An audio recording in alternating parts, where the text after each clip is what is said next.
Chicago Sky, y'all stink, bro. Y'all, look, there's trash and then there's trash. You know what I'm saying? But look, man, the Chicago Sky got destroyed by the Stud Buds. Everybody watches the Stud Buds. Shout out to Courtney Williams and Tisha Heiderman, man. Listen, Stud Buds stood on business today. Nafisa Collier stood on business today. They destroyed the Chicago Sky. Angel Reese just dished out 9 turnovers like Oprah handing out prizes. You get a ball. You get a ball. And the Stud Buds, they didn't just show up, they showed out, turning the court into their own personal comedy club. This wasn't a basketball game. It was a live-action blooper reel. If you've ever wondered what happens when confidence collides with chaos, this was it. A full-on basketball roast. And trust me, the flames are still sizzling. 9 turnovers. Listen, y'all got to stop with this point forward foolishness, man. Let's take a look, man. Hold on, man. Y'all be wildin'. Y'all be wildin', son.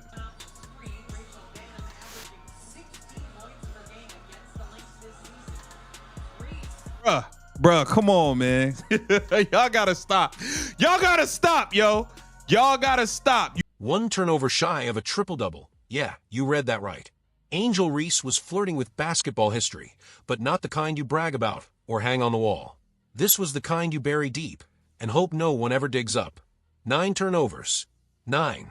That's not a stat line. That's a cry for help. She was out there giving the ball away like she was running a charity for struggling defenders. Here, take it. You look like you could use a fast break. WNBA and Angel Reese in garbage time. We saw it. Angel Reese last year against the Fever with like 2 minutes to go. She needed to, I think it was like 6 points and 3 rebounds. And she went and caught like 2 rebounds and then immediately goes a Victoria sack. At this point, the only logical explanation is that the coaching staff's in on it. This has to be performance art, a living, breathing satire of team basketball. Because let's be real, every time they try to involve her in an actual offensive set, the lane turns into a traffic jam that would make Los Angeles jealous. You can almost hear the paint screaming, please make it stop. Every time she plants her feet in there, like she's pitching a tent, chaos follows. And don't even mention the pick and roll. The only thing rolling is the ball straight into the other team's hands. After this opponent gets close to her during a box out, grabs her by her hips, and hip tosses her, throwing her to the ground. She stands up, she walks over to this opponent, bends over, screams in her face, and flips her the double bird. That's the WNBA gold. We're gonna get into it. And the laughter, oh, Angel. Oh, my angel, you're my darling, angel, angel, angel. You've been playing well, Angel. I give it to you. You've been playing well. But every now and then, those stinkers. So instead of risking a full-blown offensive meltdown, they've gone ahead and crowned her the facilitator, which is cute if this were kindergarten, not professional basketball. Facilitator, as in, we don't trust you to finish, so please, just pass it before things get ugly. Because if she's not passing, she's bricking. If she's not bricking, she's flailing. And if she's not flailing, she's traveling, both literally and spiritually, to a place far, far away from the rim. Like, there's absolutely no foul in that. She gets a good whistle, jumps up, and then goes at somebody on the other team. Who she go at? She goes at Diamond Miller, her former Maryland teammate. And, like, Angel's 1 tech off a suspension as well. And is like, anytime anyone gets into it with her, she's straight in their face. And I'm like, I don't mind that. But you just got to be smart. To be fair, the Sky sucks, so you might as well just go and take your,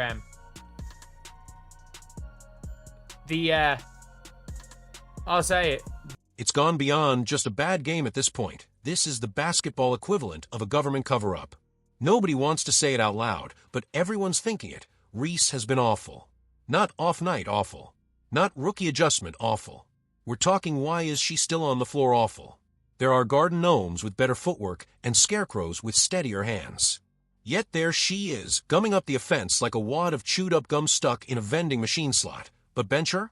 Oh no, that would mean admitting defeat, pulling back the curtain on months of PR spin and hollow highlight clips. So instead, she stands at the top of the key, waving her arms like she's directing traffic while her teammates scramble around like it's a fire drill. Spoiler alert, she's not setting up a play.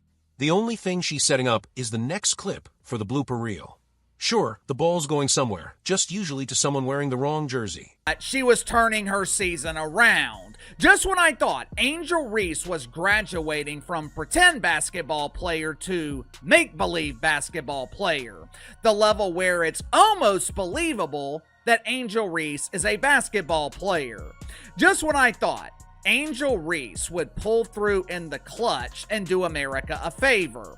With a win last night against the Minnesota Lynx, Angel Reese would have become the most popular player in the WNBA dump.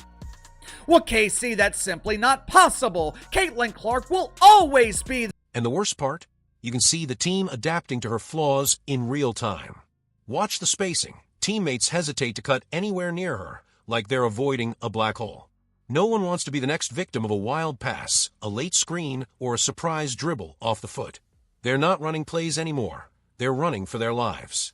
This isn't chemistry, it's survival. The irony is brutal. For all the talk about leadership, grit, and championship DNA, Reese has become the anchor dragging the team down. Not the stabilizing kind, but the we're sinking and no one knows how to swim kind. 9 turnovers aren't growing pains. They're full-blown basketball identity crisis. Standing in the dunker spot while your teammate gets double-teamed isn't good positioning. It's just being in the way. At this point, the only thing Reese is facilitating is fast breaks for the other team. She's not a playmaker. She's a plot twist, and not the fun kind. Why people are defending this, let's get into it. Nneka Ogwumike, she gets up, proceeds to get boxed out, unable to move her opponent out of the way. Nneka Ogwumike retaliates, grabs her by the hips, throws her to the floor, stands over her, screams on her, flips her the double bird. Quinterly, Dallas Wings teammate, being a good teammate, gets in the middle of the two, pushes Nneka out of the way like a good teammate should. Instead of saying, Nneka, come here, let me get you a hug. No, get up off my teammate, girl. Get up off my teammate. Nneka Ogwumike. You know it's bad when the other team starts baiting her, like she's the weak link in a fence. They want her to have the ball. They pray she touches it. You can almost hear the opposing coach on the sideline whispering, let her cook, fully aware the dish is raw in the middle and the kitchen's already on fire. And don't even get started on transition defense. Watching her hustle back after a turnover is like watching someone try to jog in flip-flops. There's movement technically, but it's mostly decorative.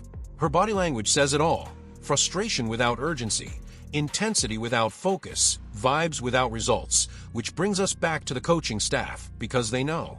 They have to. You don't stumble into this many offensive blackouts and say, yeah, let's run that again. This isn't strategy, it's denial in motion.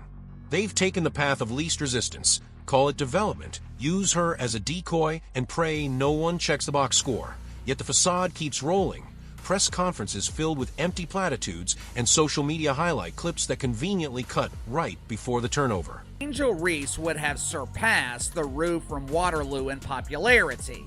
Now, I am not saying that her dozens of aliases would have passed Caitlin Clark, but Angel Reese herself, she definitely would have. Going into the game last night, Cheryl Reed, the head coach of the Minnesota Lynx, she told the doofus duo who refer to themselves as stud buds, she told them if they lost this game to the Chicago Bravado, they would know. The whole operation has become a masterclass in selective editing. Frame the narrative just right, and maybe, just maybe, people will forget the score. Or that the team got blown out while their so-called star was tripping over her own momentum. Meanwhile, the rest of the roster pays the price. Players who can shoot, who move, who actually understand how a shot clock works, all being sacrificed on the altar of brand protection. Because at this point, it's not about winning. It's about saving face, and that's the real tragedy. Angel Reese didn't ask to be overhyped. But what we're watching is the real triple-double, hype, delusion, and denial. Some folks get hypnotized by the box score. They see double-double and act like she just cooked a 30-piece, triple-baked filet mignon. But if you actually watch the game, with eyes open and brain engaged, you'd know what unfolded wasn't dominance. It was chaos. Sloppy, unbothered, beautifully marinated chaos. Angel Reese's stat lines are like clickbait headlines, loud, dramatic, and almost completely misleading. He's suspended. She has 7 technical fouls on the season. And if this was last season, in a 44-game season, she would have already been suspended. She would have already been suspended. And it is genuinely one of the funny things about this is that her fans are arguing that none of the texts are warranted. They are. Because here's the deal. Those rebounds everyone keeps hyping up? Sure, she grabs them, mostly the ones that bounce right back into her arms after she bricks the shot in the first place. Self-assisted rebounding should honestly be its own column on the stat sheet. Snagging your own airball isn't hustle, it's cleanup duty. That's not dominance, that's janitorial work in a headband. And those points? Oh, bless those points. Half the time, they only happen because the team is forcing her into the game plan like it's some sort of mandatory group project. It's like watching someone try to jam a square peg through a round hoop with growing panic. They feed her the ball like she's Shaq, but she finishes like someone whose controller just disconnected. Every shot is a gamble, every possession a minefield, and yet, through sheer volume alone, she'll stumble her way to 10 points. The ball leaves her hands with the pure optimism of a toddler tossing glitter. Beautiful in theory, catastrophic in execution.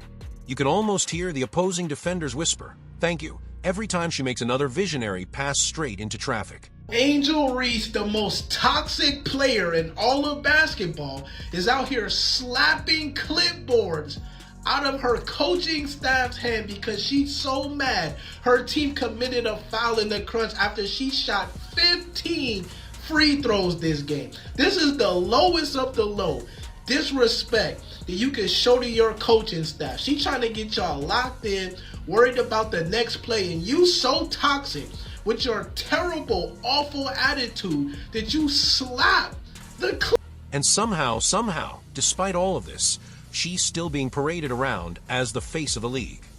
Which face exactly? Because if we're being honest, she's more like the poster child for what not to do. Want to learn how to run an effective pick and roll? Don't watch Angel. Want to study proper defensive positioning? Close that tab immediately. Want to see how to kill your team's momentum with one mistimed drive into 4 defenders? Congratulations, you found your guru. That it's almost impressive how she's turned basketball into a full-blown performance art piece titled How to Drain an Offense Without Touching the Ball for 3 possessions straight. She'll stand in the paint like a forgotten monument, take 5 seconds to gather a shot like she's loading a cannon, and then chaos. You can see her teammates scatter like roaches when she gets it in the post. They know what's coming. Either a wild off-balance attempt that misses both the rim and the backboard, or a jump pass launched into the stands like it's a free souvenir for Row H. What's up, y'all? I just want to talk about this chick, Angel Reese, for a second. She has been all over my timeline, over my Twitter, or X, Instagram, TikTok. She's always pushing people and this and that. She's always in controversy. So let me address this situation real quick. How is she a professional athlete? Like, can we step back for a second and just analyze this situation? How in the world is this chick a professional athlete? She is, out of all the clips that I've seen, she is the worst basketball player. But the narrative lives on. She had 14 and 12. Yeah, and also committed a war crime against ball movement. It's easy to rack up numbers when you're playing 30-plus minutes and the fence runs through you like expired milk through a blender. At some point, the stats stop meaning anything when the eye test is screaming, "This isn't it." Because there's a massive difference between impact and inflation. One helps your team win, the other just pads the box score so it looks respectable after getting blown out by 20. Reese, unfortunately, is living in the latter.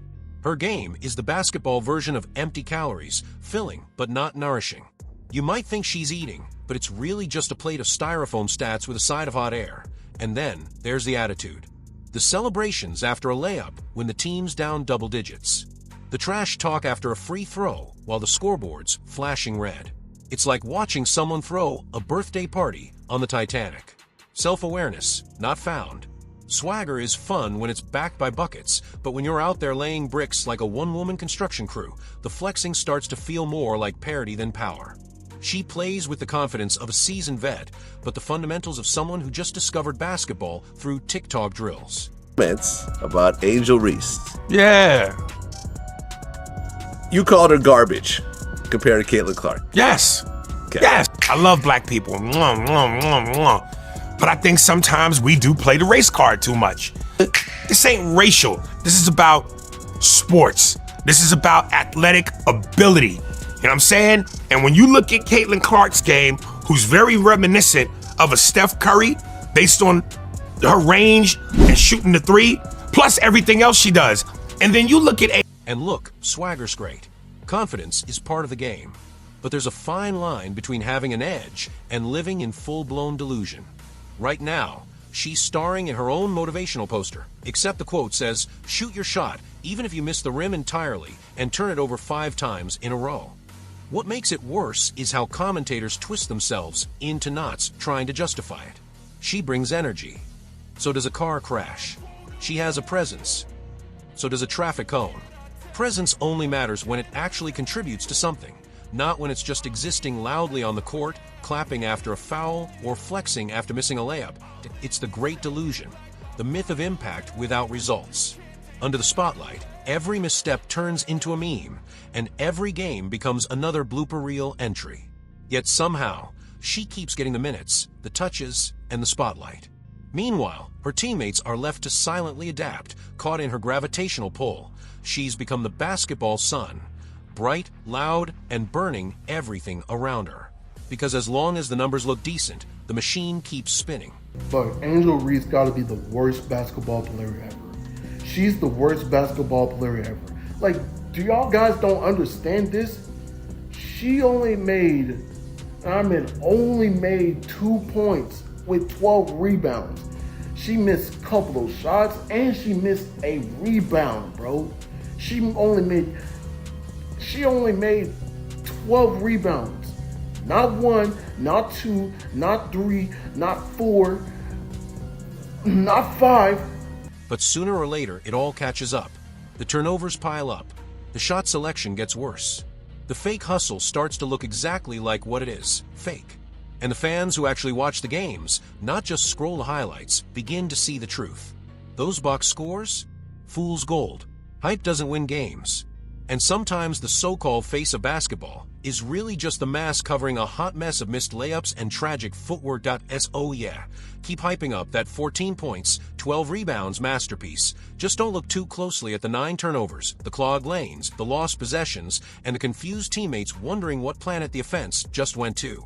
And definitely don't glance at the scoreboard, showing another blowout loss, because behind that shiny double-double, it is a double dose of denial and a turnover tracker working overtime.